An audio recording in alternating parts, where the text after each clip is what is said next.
Welcome to episode 132 of Silver Lining for Learning. Thank you for joining us. With me, of course, are Chris Didi, Kurt Bonk, and Young Zhao. And we have a fun episode today. A few months back, a website started popping into my feed. And people who I respect were sort of following it or talking about it. So I, of course, had to go look it up. And this website called Civics of Technology came up. And when I visited the site, it was clear that they were talking about topics and discussing and doing book readings and so on around things that I personally care a lot about, have been thinking a lot about over the years. And it was clear that this would make a great episode for Silver Lining for Learning, because as we think about technology and the changes that it is bringing, there are sort of two aspects. I think that very often in educational research, we haven't found the right tools to investigate the impact of technology. So very often we're doing these studies which compare one, a hypertext to a VR or whatever, but not thinking of the broader societal implications of that. And secondly, there are, of course, great pedagogical implications of this as to how we train the generation of our children and of our educators to think about technology in intelligent and smart ways. So I'm super glad to have with us today Mary Kay Heath, who is at Loyola University, Maryland, and joining us soon will be Dan Krutka, who is man, it was timing. Associate Professor of Social Studies at the University of North Texas. Welcome, Dan. Welcome, Mary. So, ChatGPT just popped out on everybody's radar a few days ago. So I actually had it write a couple of syllabi for me and so on. But then I thought, Dan and Mary are joining us. We're going to talk about the civics of technology. What does ChatGPT-3 have to say about the civics of technology? So I asked them to write a poem. And so I'm going to read the poem out before we jump into the show. I thought that might be fun. So here we go. So it's called Ethics of Technology. And this is completely written by AI.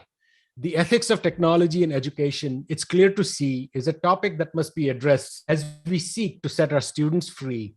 As Krutka and Heath have shown, I put your name into the prompt, there are many moral quandaries to face, for technology can do great good, but also cause harm in its race. We must think about the impact of the tools we provide on the minds of our young learners and how they will use them to thrive. So let us think carefully as we build and create, and always keep in mind the ethics of tech and ed before it's too late. Not too bad, huh? So that'd be a fun way to start this up. So with that, I'm going to kick it off to any poetry professor is turning over in his grave right now. Of course they are. Of course they are, as they should, But it was a coherent piece of dribble, and that's impressive too. But anyway, with that, welcome, Dan, welcome, Mary. So I'm just going to kick it off to give us a little bit of introduction about yourselves and maybe how the civics of technology started.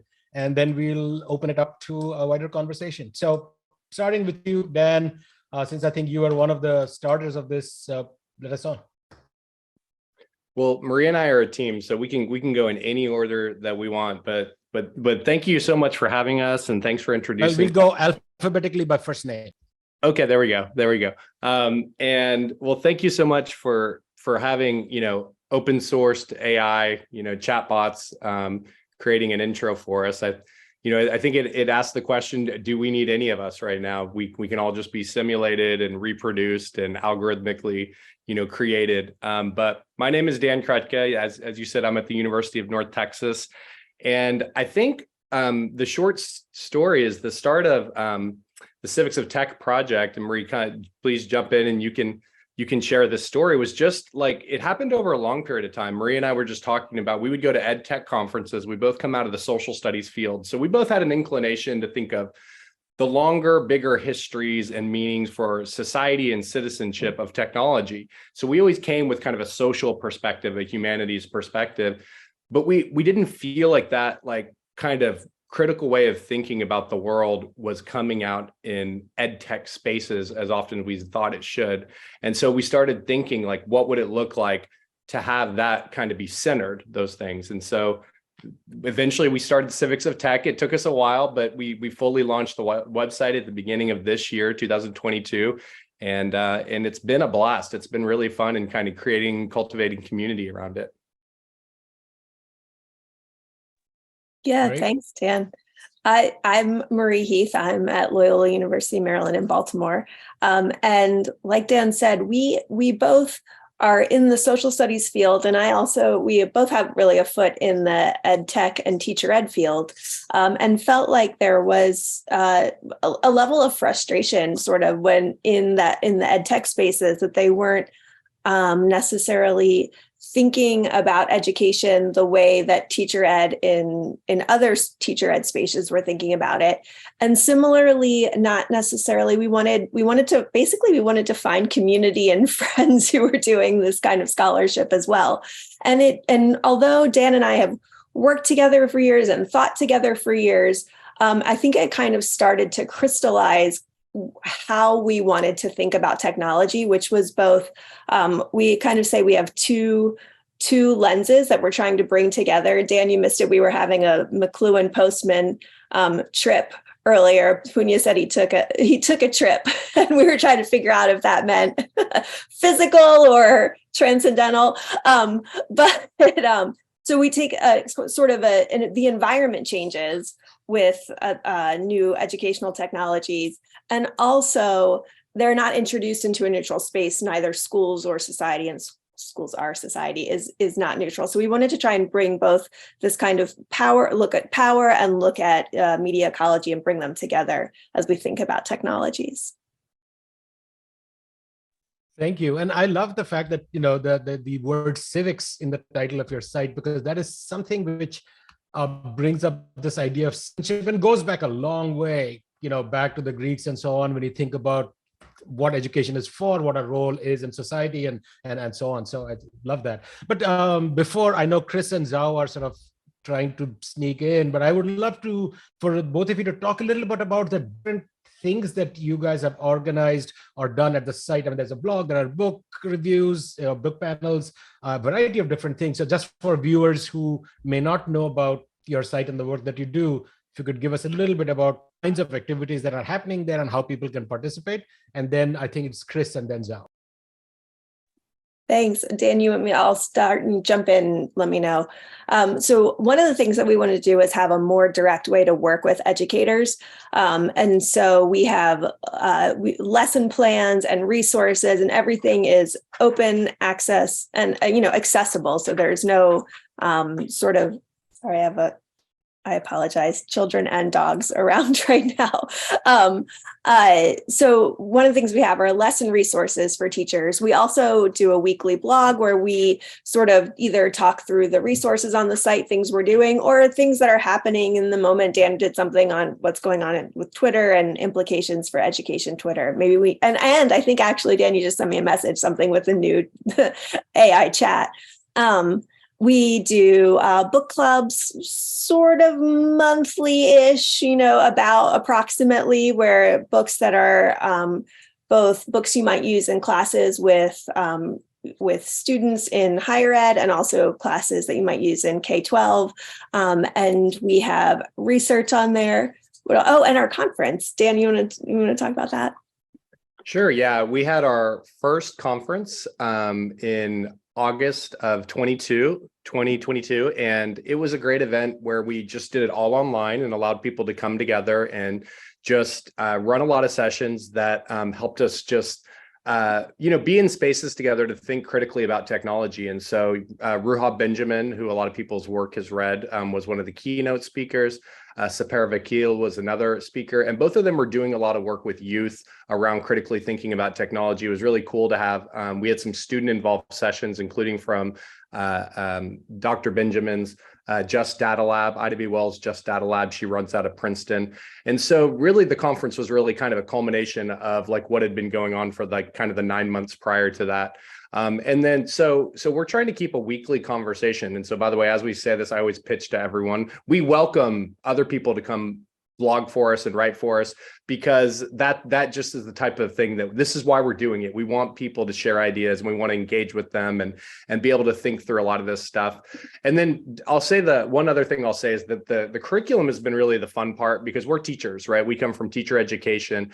And so a couple of the curriculum, I'll highlight a couple things. We don't want to even share everything, but we have a lot of curriculum that is made for teachers to be able to adapt and use in their classrooms. If you go to our curriculum page at civicsoftechnology.org, and you just click on curriculum, you'll see the first thing we have is 5 critical questions about technology. We actually, those came out of a research project, and we developed those from Neil Postman's 1998 talk he gave about 5 aspects of technological change. We kind of converted those into questions. And so we think a lot of times the problems with technology is people see the immediate benefits, but they don't see the longer term, the collateral effects of technology. Oftentimes those are a lot harder to figure out. So we came up with these 5 questions I'll share with you. One is, what does society give up for the benefits of the technology, right? So a teacher could plug in any technology, whether it's one ed tech they're using in their class, or they could look at railroads if they're doing a social studies class, right? Who is harmed and who benefits from the technology? What does the technology need? That's a very media ecology question, asking about kind of so like when I think of the car, it needs space, right? And so you think it's not surprising that since the invention and proliferation of the automobile, our societies have sprawled out. The 4th question is, what are the unintended or unexpected changes caused by the technology? And the 5th one is, why is it difficult to imagine our world without the technology?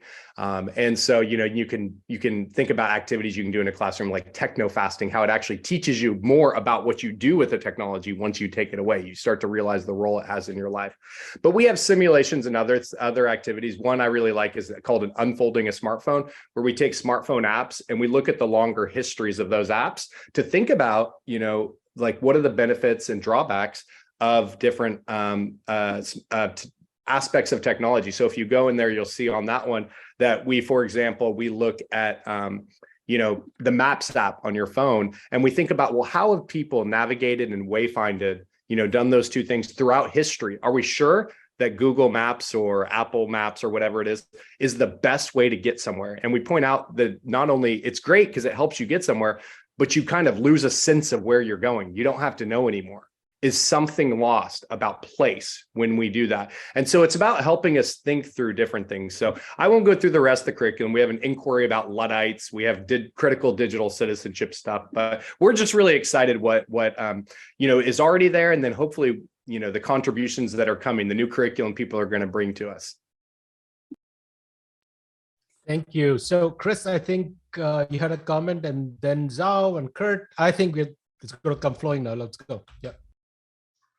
So in reading the description of the episode, one of the points that struck me was that we don't have courses about technology and civilization in the way that used to be true. And I certainly resonated to that, because I remember when I was a graduate student, not only being influenced by Marshall McLuhan, but also Lewis Mumford, who was a macro historian the first part of the 20th century, who really looked at the impact of technology writ large on civilization writ large. And you don't hear much about the macro historians anymore, but those, Toynbee, Spengler, Mumford, all wrestled with technology as a factor. And then I taught several courses on technology and society that really came out of a field called technology assessment. And I knew some of the people that founded that field, which had similar goals really to the goals that you're articulating. and those courses have largely dried up, and it's a real loss. It's a loss to the liberal arts education and the STEM education, that there's so little reflection on the impact of, and I'm very happy that you're finding ways informally to do this. When I was asked to sum up my course in a sentence, the sentence that I would always use is that the primary effects of technology are typically dwarfed by its secondary and tertiary effects, which is similar to what you said about the collateral effects. And I would always use the automobile because people basically thought that the automobile was going to do two things. It was going to let you get from place to place faster, and it wasn't going to leave horse poop all over the streets, so it would reduce pollution. Well, in Boston, I can tell you, you cannot get from place to place faster by car than you could by horse or even walking. And now we have a different kind of pollution that actually may be far worse than having a bunch of horse poop lying around. So the primary effects have really been eroded, but all of these secondary and tertiary effects that we could enumerate really are very much with us.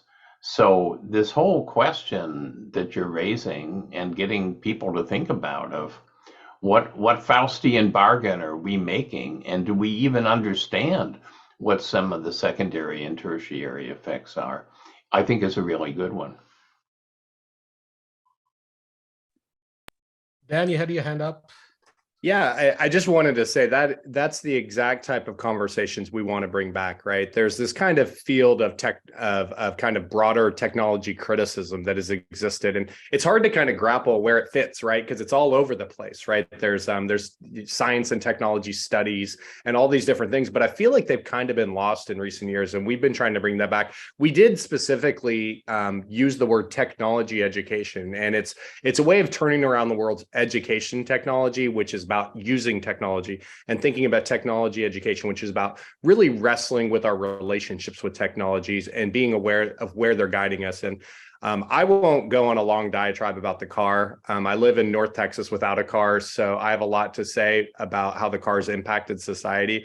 And I think the immediate benefits of you get in your car, you go somewhere, and I think we've lost a lot more than we've gained from the car. I wish we could turn it back to public forms of transportation where we had lived in walkable communities. And so before Zhao jumps in, so just a quick thing about, when they were designing the game SimCity, they wanted to make it as accurate to real cities as possible. The one significant change they had to make was reduce the size of parking lots, because people would not believe how much of our actual space around it is devoted to parking lots. So if you look at a grocery store may be whatever 1,000 square foot, but it's 10 times that is actually the parking lot. So in SimCity, they had to shrink those down because our minds wouldn't grasp how much we have given away to this technology. Anyway, Mary, you had a comment or something that you want to say, and then on to Zhao. Oh, thank you, Punya. I was going to sort of add on to that, our sort of second half, and you were saying, Punya, the idea of civics in the title is kind of once you ask these questions and once you sort of have the imaginings, what other things are we giving up? What is the collateral damage? Then I think the question becomes, and so what do we do about it? So that's where our civics comes in. Where is our agency in this? Where is our sort of both individual and collective actions that we can take to move toward democratizing, or maybe saying, just even noticing is the first step, and then acting on it is the next step. So that's sort of like where we're going next, is imagining the world we want, and how do we get there with technology. Thank you, Zhao. So this is quite exciting. Reminding me of an article I published about 2004. It's called The Non-Neutrality of Technology. That was then I moved away from that. I used to be very troubled by the idea. Technology is, of course, everything is, I think people agree it's not neutral, and people agree that affects people differently. But also I was really interested in the idea about impact. A lot of times we get into myth and lies. Okay, so like I joke with people, without Gutenberg, we probably do not need literacy today. We can just have those priests reading their own thing, have few of them. Most of us don't need to read, right? So there would be no literacy problem. There would be no reading need for reading teachers or all of those, right? That's just very simple, right? Without stairs, we probably do not need elevators. You don't need to invent all of those things. So one of this is, for example, a few years ago, I think it was a book came out to say, like Google or social media have made us paying less attention. We read segments, we read chunks of information. We're more stupid than before. We have those things. Like when you were talking about the Google Maps, I've always found it interesting. Without Google Maps, I get lost a lot. But then when I get lost, I get to know the city a lot more. So that when I have time, when I move to a new place, I say, let's turn off Google Maps. But I'm always in the right place. And so what actually my question written to you, this is not written to you, but it's written to the entire community. When we talk about the, like when Chris was talk about secondary effects, other effects, it really has to do with you talk about, has to do with the people, the time, the context. You were, I think it was 1998, I think it was Neil Postman, he was talking about, I think that was him, let's talk about driving, who needs cruise control? That was he argued, right?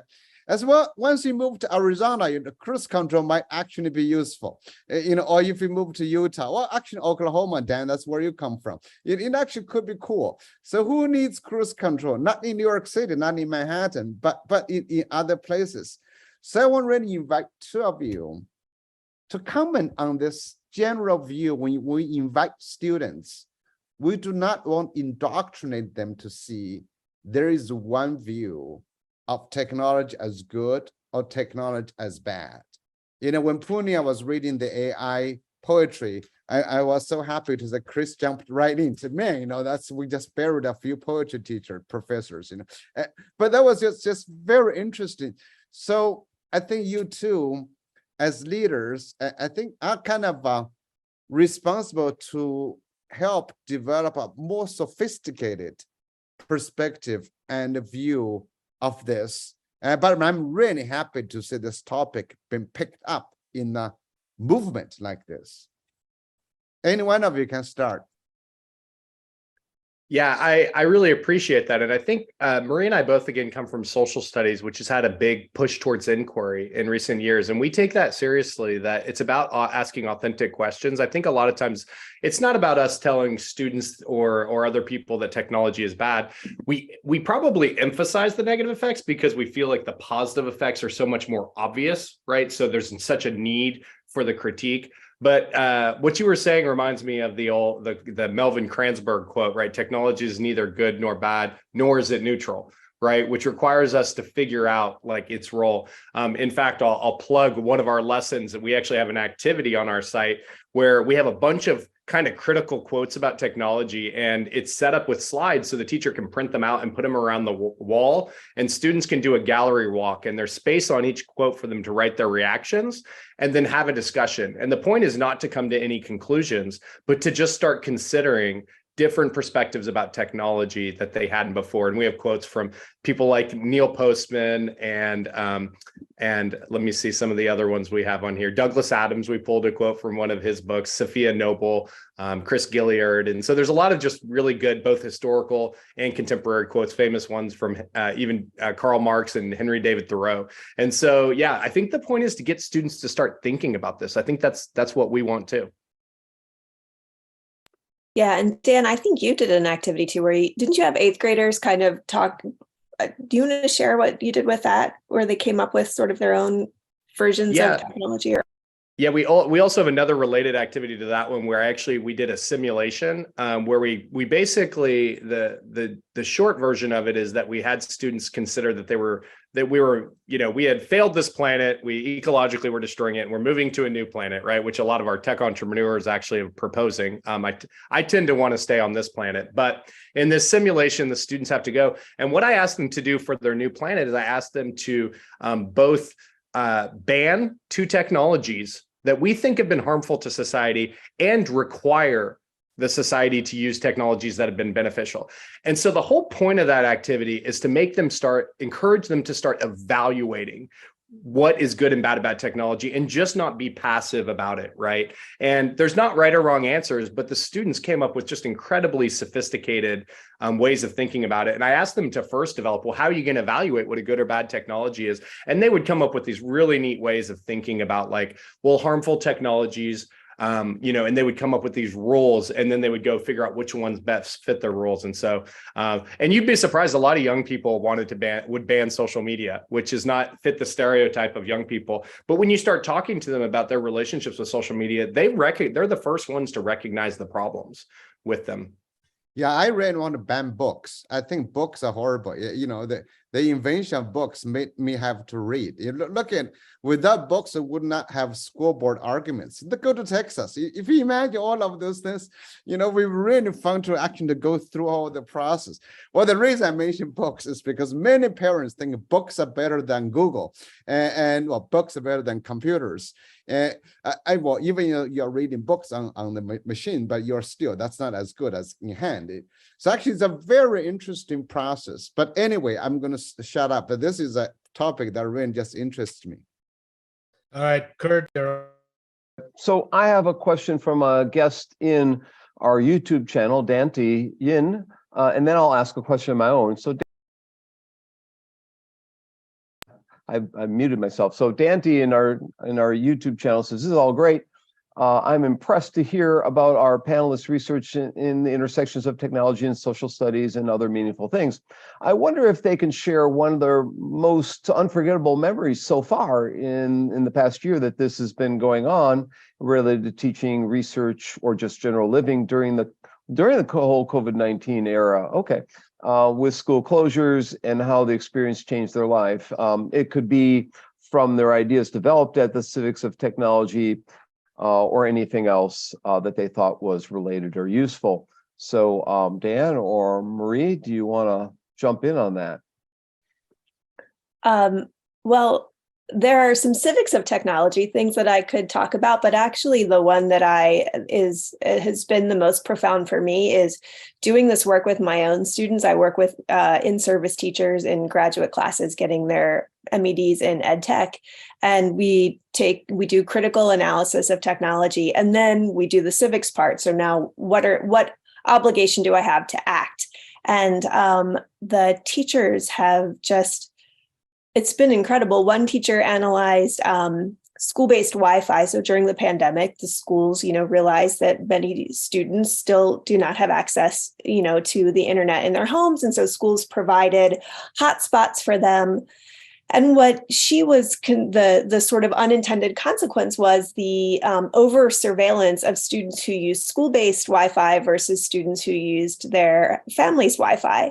And then she correlated that the students who were receiving the hotspots with historically marginalized and currently marginalized groups of students. So she was saying, look, the kids who are being most surveilled are already kids who are most vulnerable. It's Black and Brown students. It's students who are living in poverty. And so we have made their lives even more we're watching them even more and interrupting their web searches. And so her action was to work to present this information to the students as an inquiry. They dived into it, and then they worked to lobby their Board of Education and to begin to make changes. So that for me is the most profound effect of this, is actually seeing both sort of things that Dan and I care about and other folks care about in critical ed tech kind of turning into, like, coming to fruition in the real world, in people's lives, and seeing them enact these practices.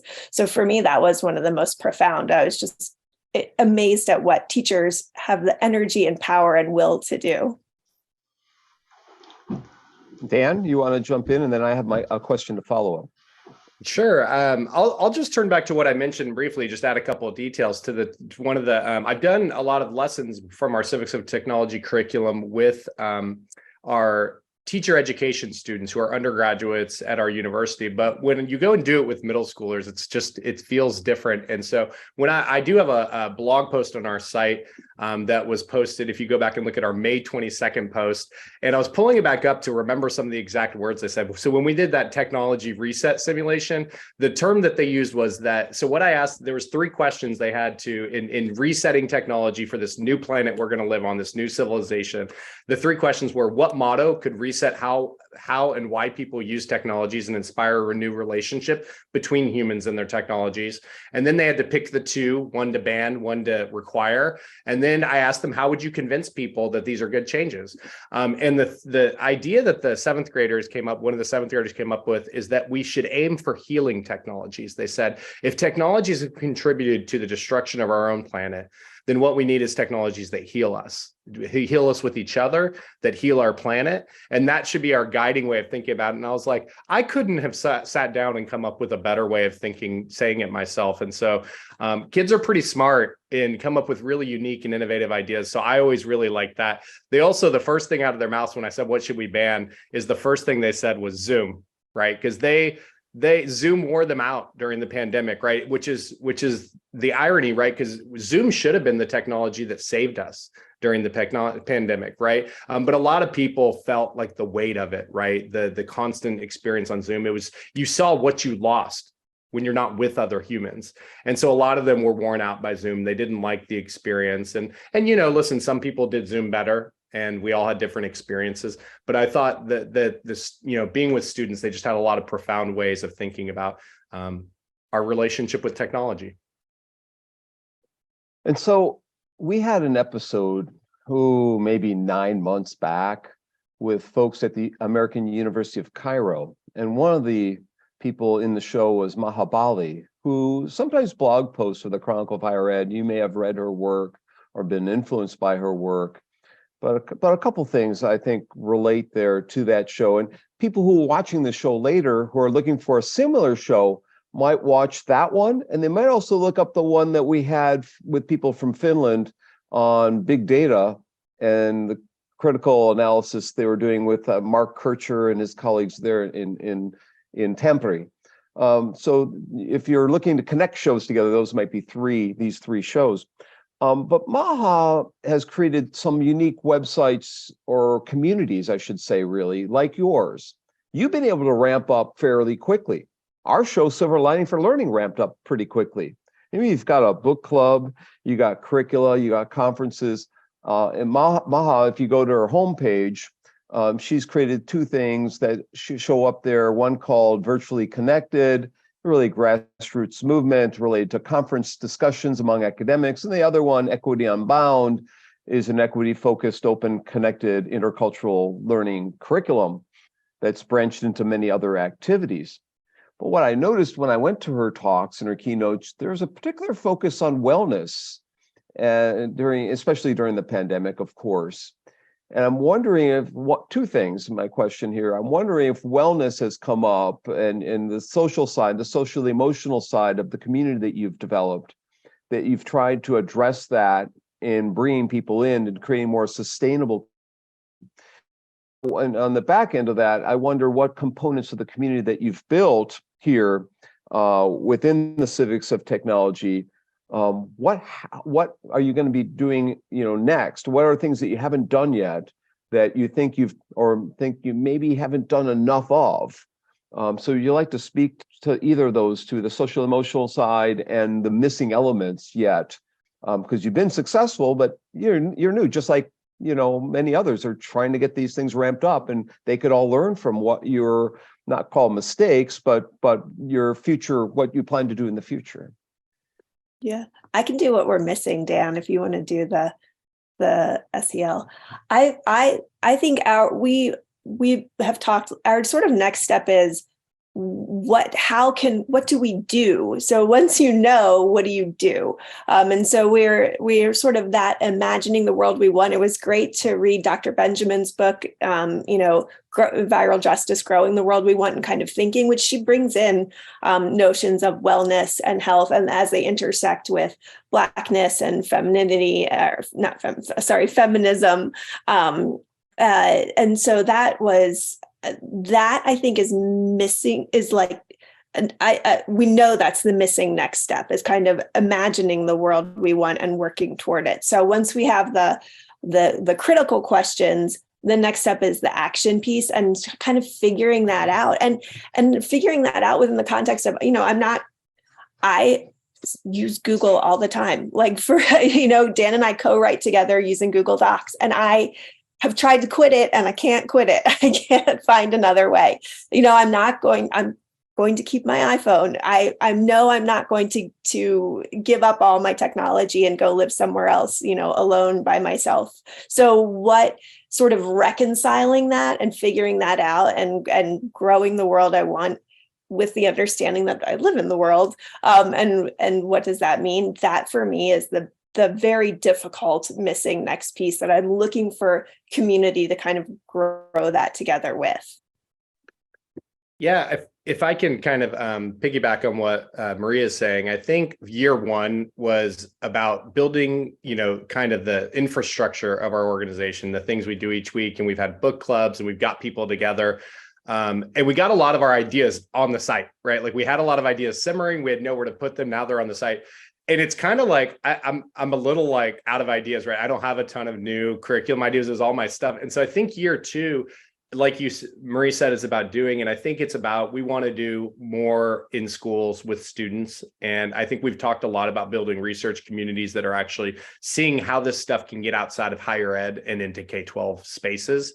And so I think that's a big goal for me. So we kind of plan later this year, potentially we're still in the planning stages, but we're hopefully going to have like a summit of people that's like a closer knit group of people who actually get together in person and really talk about research trajectories and working together. To the social emotional kind of wellness part, I think that's definitely something we could take up more. And by the way, that's like the type of thing, right? It's an important topic that we haven't touched on a ton, except we've tried to live it, right? Like our community is not about putting pressure on people. It is a community of, we hope people come together when they're excited and they're engaged, but we don't want people to feel that kind of typical academic pressure we have to produce, right? Everything is about production. And we want people to just feel like they can join us in conversation in whatever format. And by the way, some of the coolest things is the messages we just get to the site regularly. We hear from K-12 teachers who want to engage. One of the coolest experiences recently was we had one K-12 teacher who said, I really feel like a lot of the digital citizenship and digital footprint curriculum in elementary schools is kind of surface level and doesn't teach kids really to think in just ways about it. And then a week later, we got a teacher who said, I really think that a lot of the digital citizenship and digital footprint curriculum is problematic and doesn't go deeper. And we put them together because one of them had already designed curriculum, and we were able to connect them in email. And I said, okay, write us a blog post if you want to. You don't have to produce it, but bringing people together. We have a great high school student who's been reaching out to us because she found interest in the site. And so just bringing people together around that's been really cool. And we hope that it's a time when COVID kind of, we were so disconnected except for through our Zoom feeds. We're hoping it brings connection, but the SEL thing's definitely on our radar, and that's something that we'd love if somebody's interested and passionate about that to join our community and contribute how we think about that in schools too.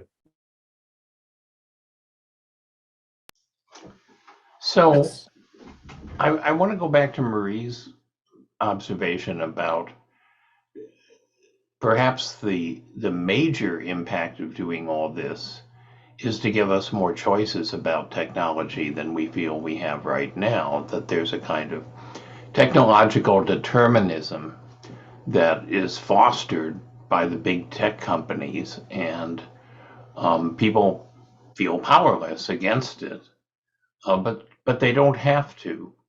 And I bemoaned the fact that a lot of courses on technology assessment or civics of technology have disappeared.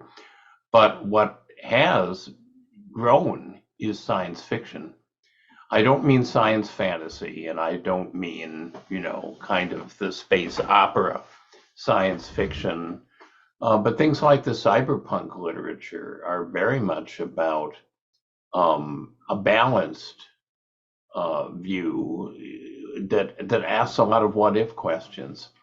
And some of the best science fiction is people who are caught up in a society that has made some mistakes with using too much technology. And now they're trying to undo it. Now they're trying to fight back against the technology. You see this in the movies, you see this in the books.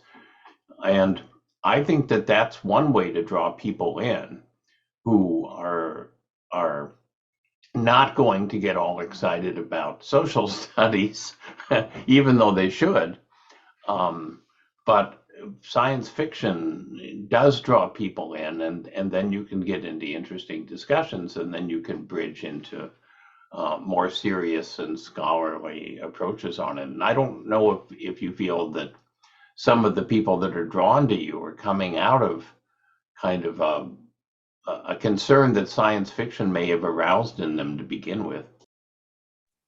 That is really interesting. I don't know if folks come to our site from there or not, but I know that, in fact, what we presented in Mehabele's class was dystopian imagining. So we've sort of found that it's often folks kind of come, we are sort of like programmed to think about all the good things that we have from technology, and rarely are we thinking about the negative or unintended consequences. And so to kind of prime that next level of inquiry, we have students imagine kind of the worst thing. We call it a Black Mirror pedagogy, and we actually then ended up publishing an article about it as well, which is how do you begin those imaginings, and we kind of set up for them possibilities for the worst case scenario, and then work backwards from there so that we prevent that from happening. But yeah, I actually am also a huge science fiction genre fan, so I totally appreciate that. And go ahead. I'll just add briefly that Jacob Pleasance, who's at the University of Oklahoma, he's a science teacher educator. So he comes from out of the teaching students science. He wrote a great blog post on October 30th titled, "What Can Speculative Fiction Teach Us About Technology?"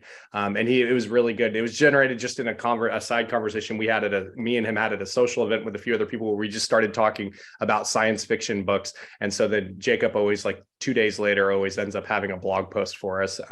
But I see every time we have one of these ideas, we have a blog post, and Punya has like a very related one, which means we just need to start cross-publishing our posts is what I think we need to do now. I think so, because the link that I dropped there was a project we did a few years back, I think 2001, I think, where we actually got award-winning science fiction writers to write speculative fiction, which was published in Slate magazine around the future of learning. And then we got sort of experts in the field to write a response piece. We did a webinar around it.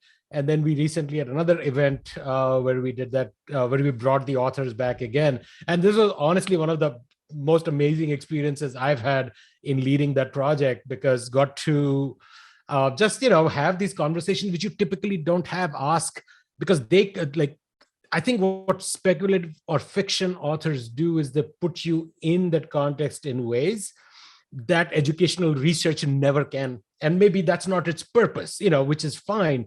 The story that, I have another blog post about this one, but when we talk about Zhao, when you talked about this idea of print versus, new media, reading books versus, reading online, what are those things? There's an amazing short story by Ted Chiang called The Truth of Fact and the Truth of Feeling. And I will drop a link to a post I wrote about that.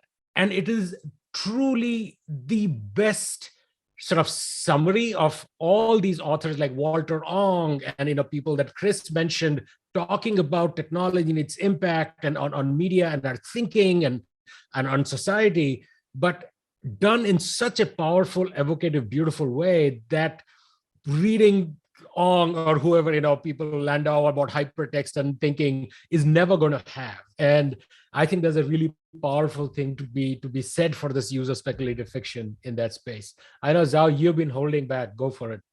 Well, first of all, I really want to thank Maria and Dan. Really, you guys, what I would call the young generation. The people here, the four of us, we are quite old people. Okay, so just want to let you know, I am so happy serious to say that. I mean, like last week, we had 3 people from Stanford. We see young people leading new innovations. They offered a course as a community service during COVID that served 12,000 people, really learning how to do Python. This is very, very good. So I just want to let you know, even in STEM education, people are talking about the possible negative effects of invention, of technology. I serve on the advisory board of Lemosin Foundation. The Lemosin Foundation, you guys might want to approach them. I'll type their web address. So they give a lot of money each year out, and to schools, to MIT, to Smithsonian. They want to cultivate inventors. They call it invention for a better life. So they promote invention education. But one of the themes they want emphasis on is called green invention, which is not a final term. They've been thinking a lot about green invention, ethical invention, whatever invention they want to do. They want to say, can we minimize the negative impact? So they think about those things. I think that's it. But more importantly, actually, that's not my point. And that was a side point. My real point is this. You guys approach this from social studies and technology, but the ability you want to cultivate in students is actually a lot more than social studies. I know you guys have to deal with the discipline, but your work should really go beyond social studies. It is a stance that any human being should take into this world, no matter where you are. Like I was not joking. I said, well, once you moved out of the cave, you began to use technology to build houses. And that's kind of scary, You build your own damn house, you should not live in the cave. But anyway, so that's a huge impact. Look at houses, how big an impact we have now. We got to have sewage system, we got streets. I mean, it's messy. But anyway, so I think the idea you guys are working on can go much bigger. And like Chris was suggesting, science fiction, I suggest go to education, take on education. I mean, in math, in language, what subjects you include in math affects how we educate children. Everything that's man-made or woman-made, can be both, or non-gender made, but that can have significant, unexpected impact. Well, time has passed, but anyway, you guys feel free to jump on. Thank you. Go ahead, Dan. I think you're really right. And I will say that Marie and I are the main 2 social studies people, but the cool thing about the Civics of Tech kind of community is we have English educators who participate in it. We have science educators. We have people from different areas. And one of the projects I've worked on with Jacob Pleasance, who's at OU, and Phil Nichols, who's at Baylor University, is we are all in different fields. I'm in social studies, Jacob's in science education, and Phil's in English education. And so what we did is we tried to figure out how have these areas tried to teach about technology critically, historically. And it was really neat to kind of inform each other and learn. And we have a paper it's been written and it's under review. We'll see, hopefully it gets published at some point. That's really making the argument that, like people like Neil Postman said, we should have technology education. It should be this whole course. Well, the reality is it's very hard to get whole courses on this stuff. So what we did is we kind of put our minds together and argued, how can we do it through each of the courses that already exist with the practices that exist? But I think that's right. We all see this. And, I'll say one other thing is the fun thing about this whole project has been there's a lot of people just all over the place that just really are interested in thinking deeply and critically about technology. And once you start doing it, they are just attracted to doing this. And that's why it's been really cool to form a community with those people because it's really thriving. I just even was thinking about the reading comments you made about the technology of reading, right? And how that influences the way we think in our society. And there's this great post once I started reading this stuff, this guy who runs the LM Sakasas, who runs the Convivial Society, which is pulled from Ivan Illich's work. And he has this great Substack blog post he sends out where he just writes these very philosophical treatises on all these topics. And he wrote one on reading, and I just read it earlier today, called Reading as a Counter Practice. And he went into this debate about, do we need to read, right? Which is some people were, I guess it was a couple crypto guys were kind of tweeting like, why would I read a book, right? But he actually took them seriously and answered their question. And it was a great post. And so having these discussions is really, in the end, about who we want to be as humans. And so that's why I think it hits a chord with a lot of people. Yeah, Dan, I just have the address of the website. The guy who said why, the crypto guy who said why we should read, is the same guy who went from being $16 billion to being 100,000 in a week. So maybe there is some value. Maybe he should have read some history, and at least of the Great Depression and of that, Well, and that actually has been a big critique, right, of the tech profession, is that they're just not well read in the humanities too, right? They don't actually know the history. I remember particularly the Social Dilemma movie, which had a lot of good documentary, which had a lot of good critiques of social media in it. There's this one scene where Tristan Harris says, it's not like when the bicycle came around, people were like, all concerned about it. And all the people who knew the history are like, that's exactly what happened. They were worried about women's mobility, what they would wear on the bicycle. Like, there was all these controversies, but he didn't know the history of it. And so that's why it's really important to be really well-read in different areas, in science, technology, and learn from each other. And that's sort of to circle back to Zhao's earlier comment about working with other fields. I've been working with computer scientists, and Aman Yadav and I just published an article earlier this year about bringing civics of citizenship into CS. And then our next book club book is also, it's Power On by Jane Margolis and Jean Ryu, and sort of the similar, we realize that this is, as Dan said, kind of what kind of humans we want to be. And so it spans disciplines. Yeah, thank you. So a couple of things. Thank you for this reading, this post that you just linked to. He has another great post, which is like 41 questions to ask about technology, where he was invited on the Ezra Klein show, which I thought was an interesting conversation. I think 41 is way too many questions. I prefer Postman's 5, because I think, given the cognitive limitations of plus or minus, 7 plus or minus 2, much more manageable. But the other point, I think, coming back to sort of that knowing your history, Doug Rushkoff has this great piece that he has written about what if Zuckerberg had stayed at Harvard. And then he goes back and looks through the Harvard curriculum at that time and says he could have taken a class on ethics with so-and-so, or he could have taken a class on the history of, whatever with so-and-so. I mean, obviously, and sort of making the point that we celebrate these people for their technical brilliance, but we don't recognize that the impact of the work that they do is happening at a society level, which they have no cognitive tools. They have not built those muscles to think about that, right? And you can see, like right now, the dumpster fire that is Twitter, and then you compare that to his successes with, let's say, SpaceX or Tesla, which he might have been a terrible manager there, but those were essentially technical problems that he was solving. Twitter is not a technological problem. Twitter is a political problem. It's a social problem. It's an economic, there's all kinds of things. And I don't think that there is much understanding of exactly the civics of technology and of the history of it that would help us think thoughtfully and smartly about it. So again, just want to second what everybody said so far about for the sort of applauding the work that you're doing and how important it is. I don't know if this was not a question. This was just a comment. So I don't know if anybody wants to jump in with any thoughts, or I'll just say, I'm sorry, I have to say this is the most fun episode. So I just want to have fun. This is a very, very interesting. Go ahead, Dan. I didn't mean to interrupt. I just had great fun this time.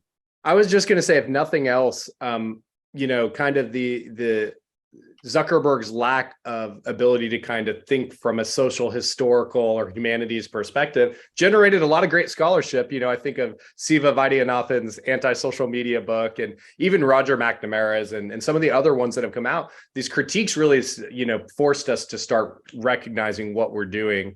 And so if nothing else, they made us confront some of the technological problems that maybe we would have got to before too long anyway. So one of the things that I struggle with, and this is an open question to actually everybody here, because I would love to get your thoughts on this. And that goes back to one of the points that Postman made in his 5 points, that technological change is ecological, which is that once that change happens, there is no sort of turning back, going back.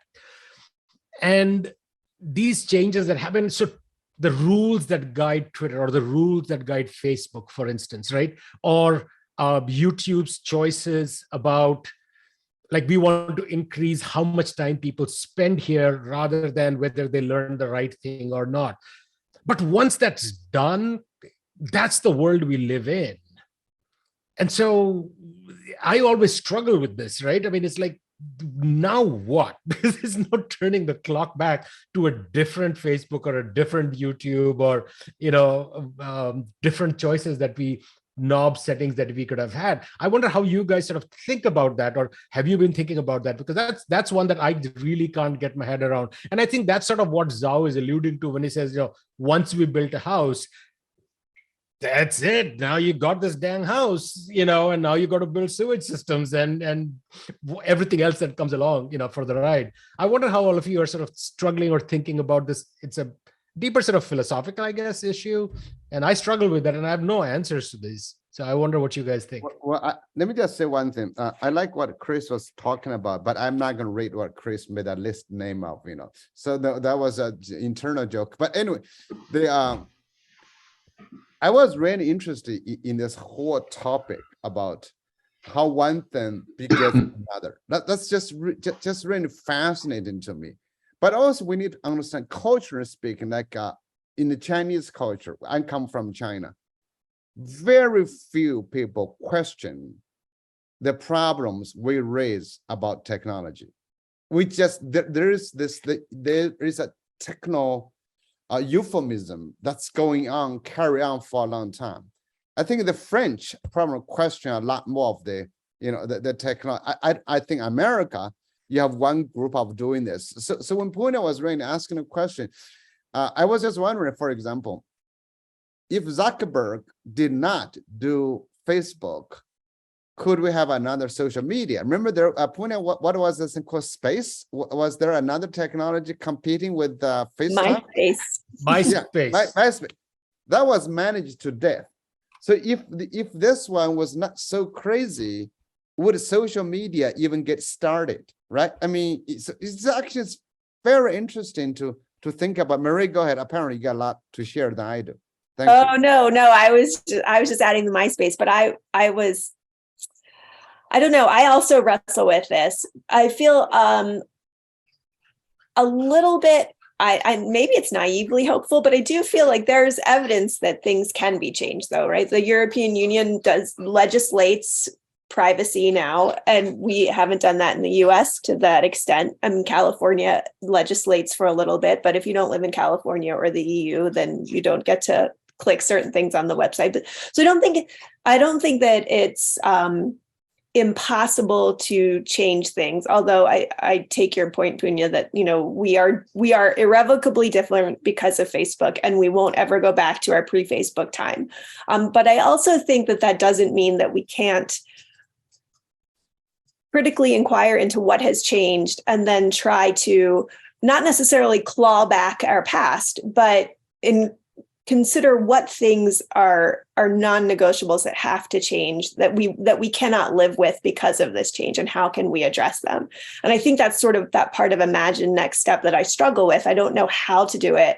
And I know that it will be more than simply an individual. I don't like the idea that this rests on some individual to just say, well, then don't use social media or don't use whatever. I think that there needs to be some sort of collective work in this. But yes, I also wrestle with it. I don't have an answer, but I remain hopeful that collectively and through sort of systematic change, we can at least somewhat democratize our experiences with technology. Thank you, Marie. I'm just looking at the time. So Dan, any last thoughts before I jump in and introduce the next episode? Yeah, I think I'll just say, I'm not going to go live in a cabin in the woods either. I think we have to figure these things out. I did hear something hopeful the other day, and I actually can't even remember the source. We consume so much media these days. But it said, maybe we're in the early throes of social media, which, by the way, I think Zuckerberg and these other figures are easy targets, right, to not focus on all the choices the rest of us make.